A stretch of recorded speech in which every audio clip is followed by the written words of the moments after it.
Cavalcade of America, presented by DuPont.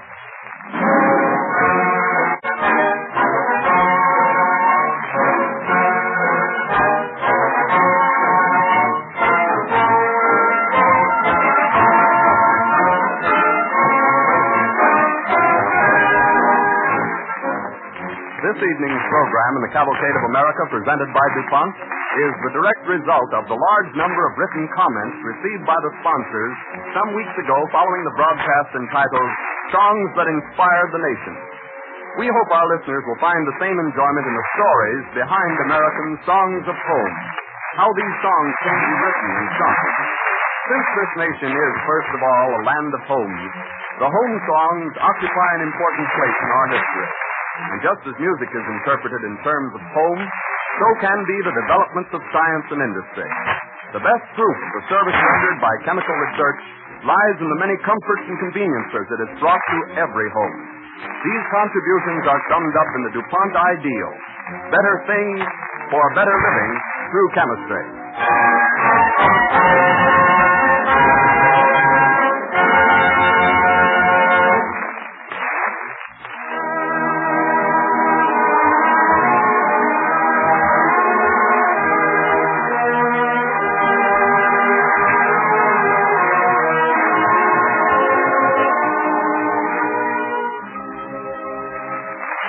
Home has always been a prominent trait of the American people.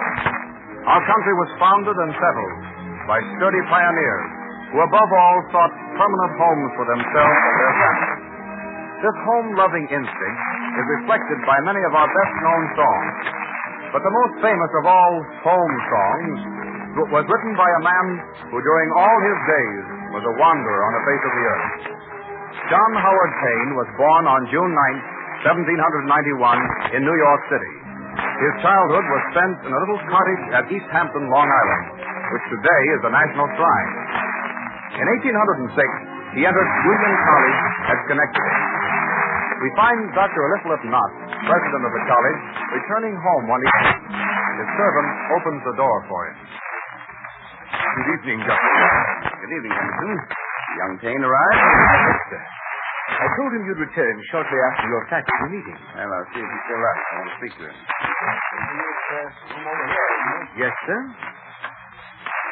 Well, young man. Good evening, sir. Yes, I'm Dr. Knott. How do you do, Dr. Knott? I rather thought you'd be asleep. On the sailing trip up the Hudson usually tiresome. I waited up to thank you for inviting me to stop at your house, sir. Yes, Mr. Jimenez Fleeker of Albany made the arrangements. He told me you need extra tutoring in your studies. He also said that you have a keen mind, but that hasn't been guided along scholastic lines. Oh, no, sir. I want to be an actor. An actor, huh? Do you think you have histrionic ability? Well, I've been told so, sir. But my parents wanted me to go to college before I made any definite decision about my future. Hmm? But you won't let this ambition interfere with your studies. Oh, no, sir. I promise to do my work faithfully. Why, not to be an actor? Well, perhaps I could be an author. I see you've been at work. Tomorrow's lesson? No, sir. I've just been writing. Writing, huh? What's to find the answer? Well, nothing important, sir. Just trying to write some poetry. Poetry? Well, I didn't know you were a poet. It isn't much good, I'm afraid, sir. You see... Oh, mister. Oh, not that you haven't all tried to be kind to me, but I'm so fond of my family and my mother. Naturally. That I've called what I've written home. Were they subject? I see. Well, yes, sir. Be careful. Yeah.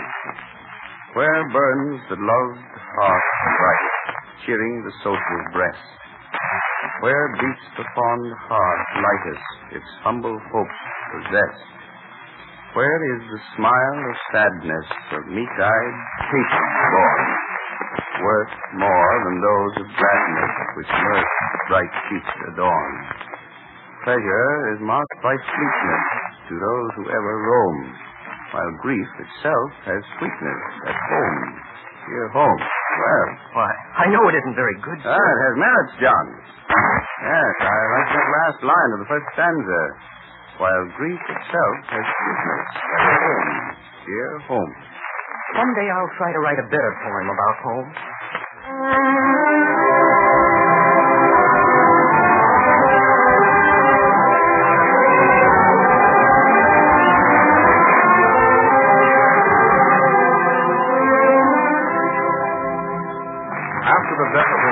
some years later, the home John Howard Payne was broken up. And in spite of Dr. Knott's hopes that Payne would follow a scholastic career, the young man chose the stage as his profession. Popular at first both in New York and London, his extravagances were a hindrance to his career. After several unsuccessful seasons, he took to writing plays, the most popular of which was Brutus, or The Fall of Tarquin. But his greatest bid to fame was to come. We find him in London in 1823 at the famous Covent Garden, where preparations are being made for his play Clary, or The Maid of Milan. The English actor, manager, Charles Kemble, is conducting the rehearsal. Let's take the scene again leading to the entrance of Clary. Miss Tree. Yes, Mr. Kemble. Stand by, please. We begin where the servants, Vespina and Jocasta, meet in the garden and discuss Clary. Go on, please. Vespina and Jocasta. Oh, the Lady Clary. I'm sick of the very name. I've a great mind to leave the Duke's place. Bringing her all away from the land to wait on such a... How can she help herself? Hasn't the Duke given orders that she has never suffered to pass the boundaries of the park in daytime? Are not the doors locked and guarded at night as if she was a state prisoner? She doesn't like to live here. That's plain to be seen. I believe the Duke has enticed her here on the false pretense. I pity the poor girl from my very soul. Hush. Let me come now. All right, Miss Tree. Here's where you come on. I'm supposed to sing the song on my entrance, Mr. Kemble. Very well, proceed. The music isn't ready yet. I have the words. After all the time we've waited for it, that song had better be a good one. I thought Payne had said it was all ready, Squire. Mr. Payne said he was getting Mr. Henry Bishop to make a proper arrangement of it. Oh, I see. Well, get on with the scene, then. After the song, Vespina speaks. Yes, sir. Yes, you know. What a pretty song that was, and how prettily you sang it. Where might you heard that song, then, if I might be so bold? Where I learned other lessons I ought ne'er to have forgotten. It is the song of my native village, the hymn of the lonely heart.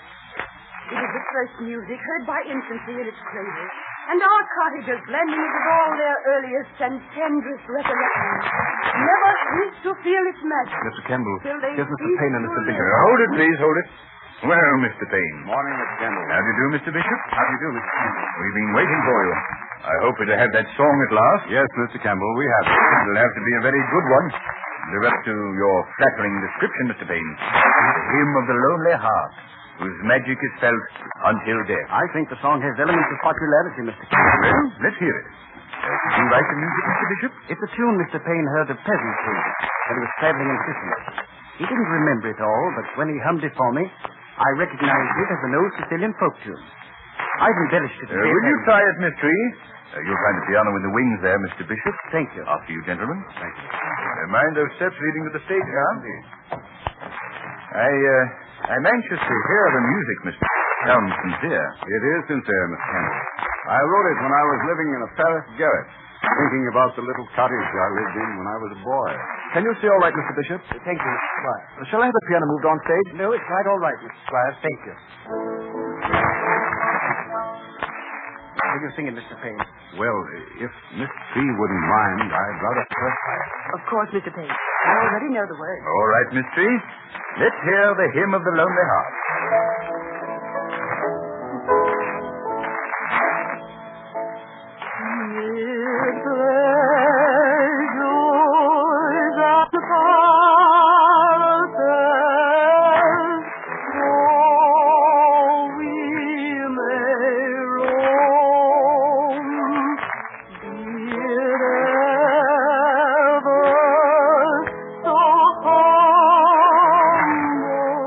There's no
Home, Sweet Home, the best known of all home songs, was born. John Howard Payne later retired from his theatrical career in London and returned to the United States, where he became interested in helping the American Indians. And through his political interests, he was appointed Consul General to Tunis on the north coast of Africa.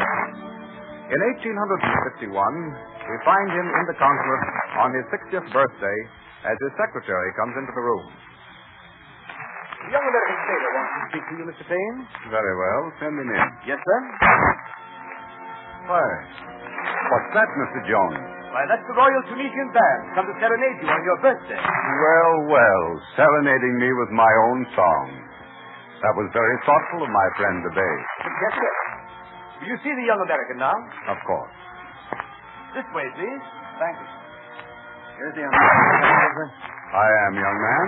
What can I do for you? Well, I want to go home, sir. I was told that you could fix it for me. If you'll tell me the circumstances. Well, sir, I ran away to sea and sailing around over a year. I was looking forward to going home. Well, sir, I'm afraid I was breaking a fit and missed my boat.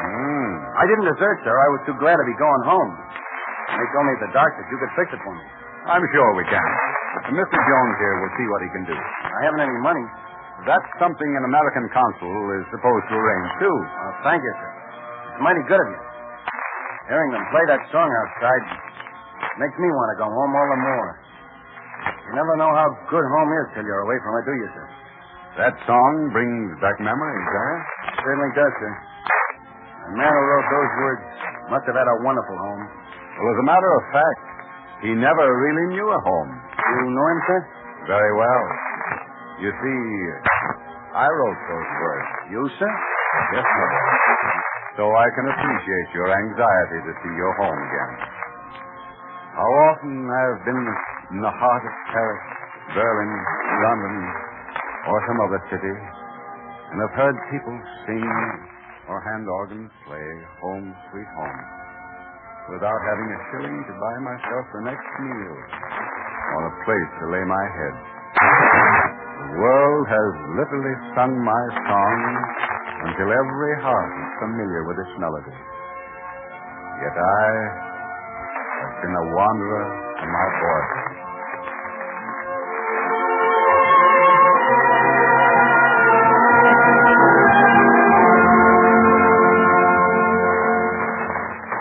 John Howard Payne died in 1851 and was buried in far distant Tunis.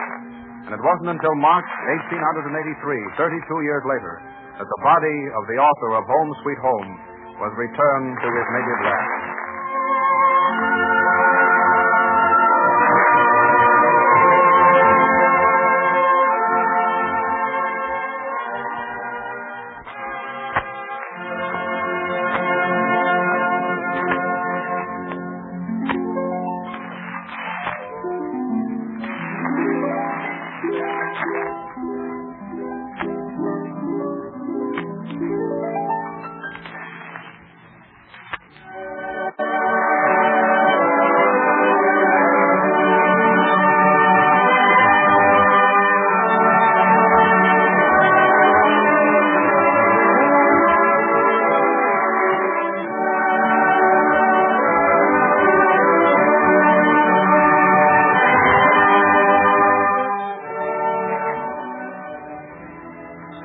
Collins Foster was another American who reflected his love of home in his melodies. There is no more loved song than Old Folks at Home. And this was not the only home song that was to bring him fame. In 1852, he married Jenny McDowell, and part of their honeymoon was spent as guests of John Rowan, Jr. at his beautiful plantation near Bardstown, Kentucky. One evening, on the veranda, John Rowan is talking with Mrs. Foster. Where's Stephen this evening? I haven't seen him since dinner. Composing music, undoubtedly. Well, you say that as if you resented Stephen's writing music, Jenny. Well, I didn't mean it that way.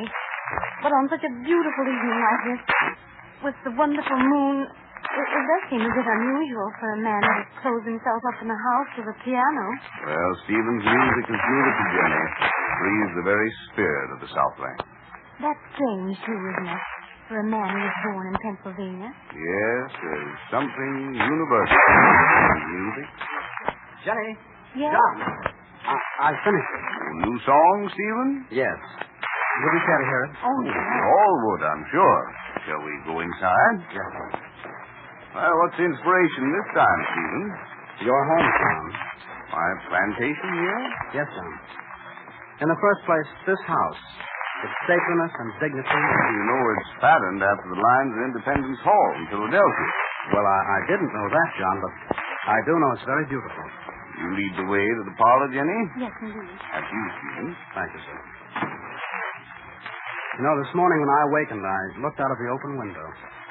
I heard the wood thrush and the mockingbird. The slaves were singing in their quarters. Saw the sunlight streaming through the branches of the great trees. And in the distance, the fields of corn. I wanted to put it into music, and I did. Well, play it for us, Stephen. I'm anxious to hear it.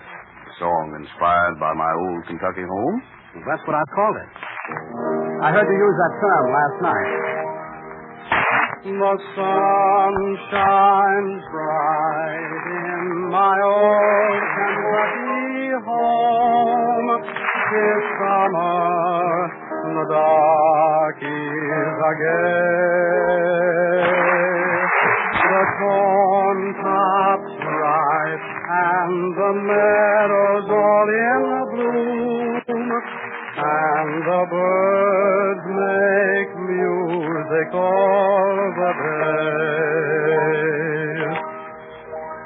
Weep no more, my lady.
A contemporary of Stephen Foster's, James Bland, wrote a song, Carry Me Back to Old Virginia, which, although it didn't mention home in its title, was destined to become a symbol for the longing of the wanderer away from home and family ties.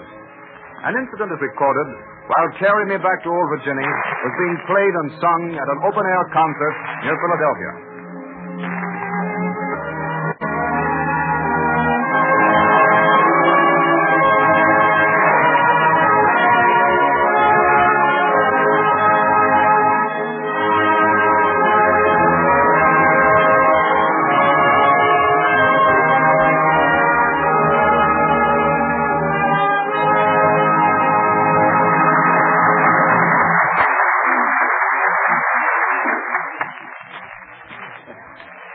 Pardon me, sir, but I noticed that the song affects you. Yes, sir.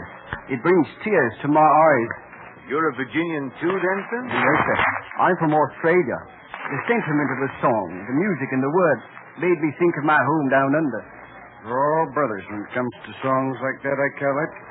I've been wiping my eye all through that tune. You're from Virginia yourself, sir? No, sir, I'm from Vermont. That song is to me a symbol of home. I've been away from mine a long time. I don't think it matters where we come from. Home means home to everybody, I call it.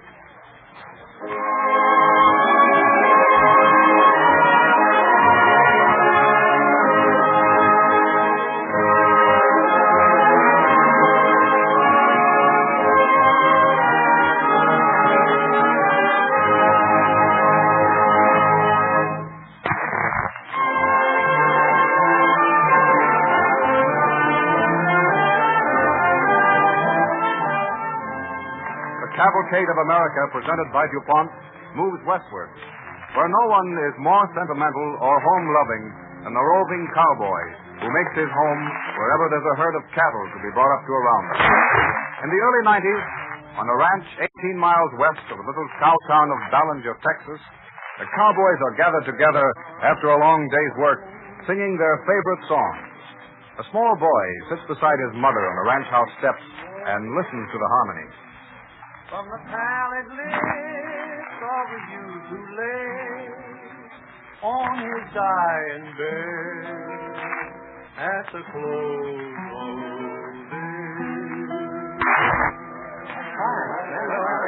of songs, aren't they, Mother? Yes, David. Most of them. I wonder why. Well, because most of the cowboys are wanderers, I reckon. They haven't been a real home. There's no one more sentimental than a man without home ties. Yes, I know. But the cowboys do have a home song, Mother. They're always singing it. And they call it the Home Sweet Home of the West. I know. That's my favorite of all of them. Hey, fellas, won't you all please sing the home song of the West? Young Davy, Home Sweet Home of the West, boys. It's a special request. Give it to him, then. Oh, give me a home where the buffalo roam, where the deer and the antelope play, where seldom is heard a discouraging word, and the skies are not cloudy all day. Oh, the rain, where the deer and the antelope play, where seldom is heard a discouraging word, and the skies are not cloudy all day.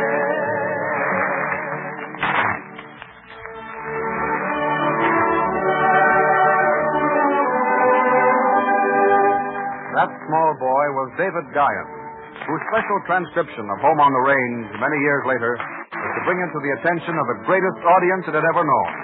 It attracted the attention of one of America's greatest singers and was sung from one end of the country to the other.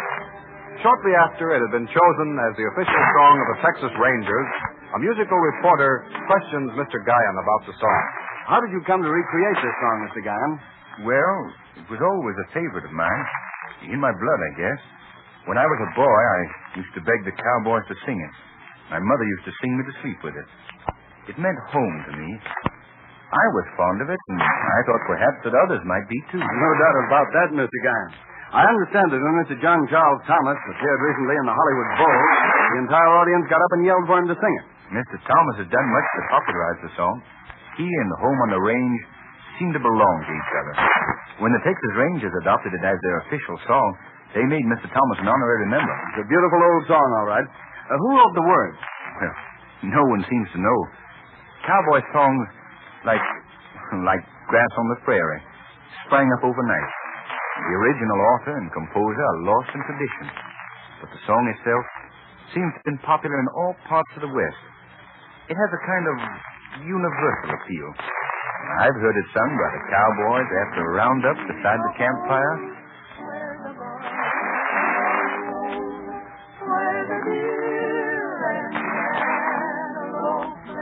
And I've heard it played by great orchestras.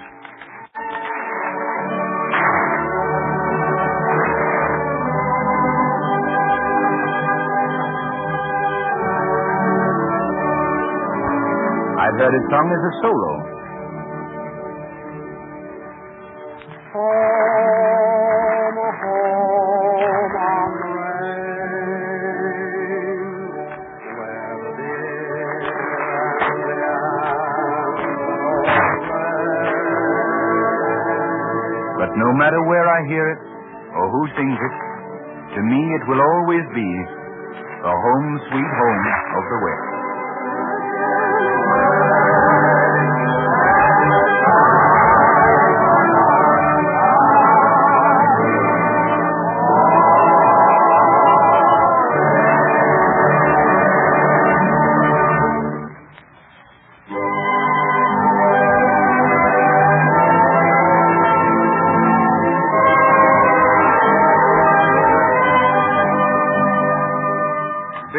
ever so humble. There's no place like home, wrote John Howard Payne. And those words are echoed by many other home songs, which are the favorites of a home-loving nation. All honor to their authors and composers, whose poetry and music are an inspiration to the Cavalcade of America.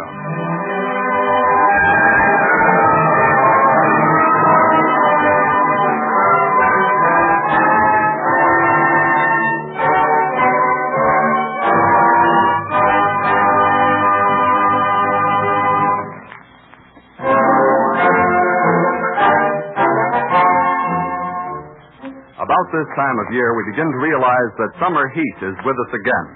It seems only yesterday that most of us were shivering in our overcoats and wishing for the good old summertime, but now we're trying to figure out ways of keeping cool. A few years ago, a businessman in one of our big cities told me what he did to keep going during the hot weather. As soon as he came to work in the morning, he locked his office door and stripped to his underwear. He dictated his letters over the office telephone. And at frequent intervals during the day, he retired to a shower bath he'd had installed next to his office. In that way, he was able to put in a full day's work. It seems ridiculous that anyone should have to take such measures to be comfortable in a modern world. And it is ridiculous today, when air conditioning systems are available. It's safe to say that air conditioning or air cooling will be regarded as a necessity for stores, factories, offices, and homes in the not far distant future. Chemistry plays a large part in air cooling because most refrigerating systems use chemicals for reducing and controlling temperature. Chemists have developed a number of such chemicals which are useful as refrigerants, and several of them are made by DuPont. Their use by important manufacturers of air conditioning equipment is helping to provide summertime comfort for millions of people. A famous American humorist once said, "Everybody talks about the weather, but nobody does anything about it." People still talk about the weather, but the last half of that remark is no longer true. The air conditioning people and DuPont chemists have done something about it. Besides what it means in cool comfort, in making working conditions easier, the manufacture and installation of air conditioning equipment is providing work for thousands of people. Air conditioning is another example of how the ingenuity of the mechanical engineer plus the untiring work of the chemist has created a new industry. This development, like many others, illustrates the important truth expressed in the DuPont phrase, better things for better living through chemistry.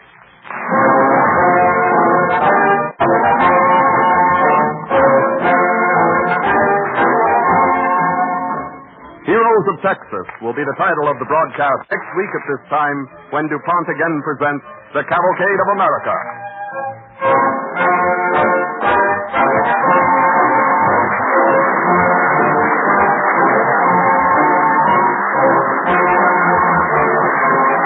This is the Columbia Broadcasting System.